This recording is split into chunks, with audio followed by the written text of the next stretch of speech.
Hi friends, బాగున్నారా అందరూ? నేనైతే చాలా బాగున్నా. మీరు ఎలా ఉన్నారో కామెంట్ చేయటం అస్సలు మర్చిపోవద్దు. నేనైతే ఇప్పుడు టమాటా ఎగ్ కర్రీని అయితే ప్రిపేర్ చేస్తున్నా.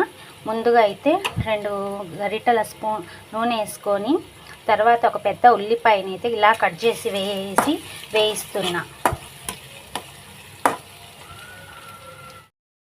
ఈ ఉల్లిపాయలు అయితే బాగా వేగాక అందులోకి మసాలాని అయితే వేస్తున్నా. 1 స్పూన్ మసాలా అయితే చాలు, ఎక్కువైతే అవసరం లేదు. ఆ 1 స్పూన్ మసాలాలోనే అల్లం వెల్లుల్లి పేస్ట్ కూడా కలిసి వచ్చేలా మొత్తం కలిపి చేసిన మసాలా 1 స్పూన్ వేసాను. మసాలా కూడా బాగా వేగి మంచి స్మెల్ అయితే వస్తుంది. ఇప్పుడైతే దీంట్లోకి టమాటాలు యాడ్ చేస్తాం. ఇలా 7 టమాటాలు తీసుకొని పండిపోయిన టమాటాలు బాగా సన్నగా కట్ చేసి ఇందులోకి వేస్తున్నా. ఇప్పుడు దీంట్లోకి అయితే నేను పసుపుని అయితే వేస్తున్నా. 1 టీ స్పూన్ పసుపుని అయితే వేస్తున్నా.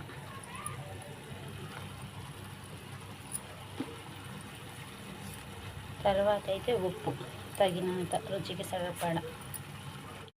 ఇలా పసుపు ఉప్పు వేసినాక బాగా ఉడికాక ఇందులోకి నేను కారాన్ని అయితే యాడ్ చేస్తున్నా. టమాటాలు అయితే కొంచెం పుల్లగా ఉంటాయి కాబట్టి కారం అయితే కొంచెం ఎక్కువే వేస్తాను.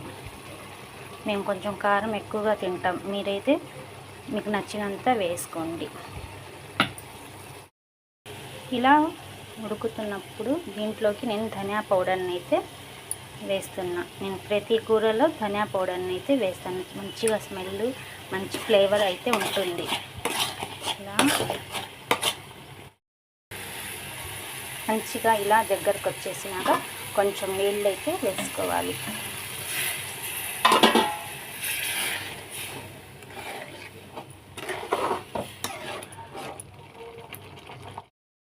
ఇప్పుడైతే కూర ఎలా ఉందో చూస్తాం. బాగా ఉడికి పైన అయితే నూనె అయితే తేలుతుంది. దీంట్లోకి మేము కోడిగుడ్లను అయితే యాడ్ చేస్తున్నాం. బాయిల్ చేసిన కోడిగుడ్లు, దానికి అయితే ఘాట్లు పెట్టేశాను.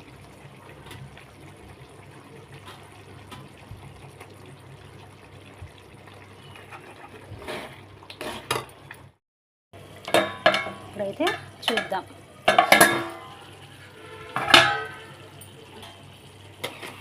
అయిపోయింది ఫ్రెండ్స్. ఇంకా ఆఖరిగా దీంట్లోకి కొత్తిమీర అయితే యాడ్ చేస్తున్నా.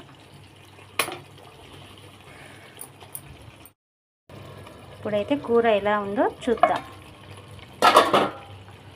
అయిపోయింది ఫ్రెండ్స్, ఇంకా దించటం ఇది పని.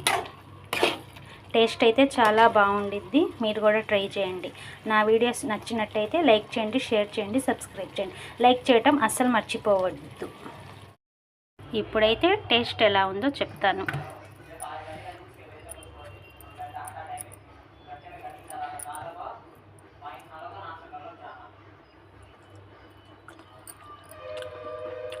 వావ్, సూపర్గా ఉంది. మీరు ఒక్కసారి ట్రై చేయండి. లైక్ కొట్టడం అయితే అస్సలు మర్చిపోవద్దు. Bye friends.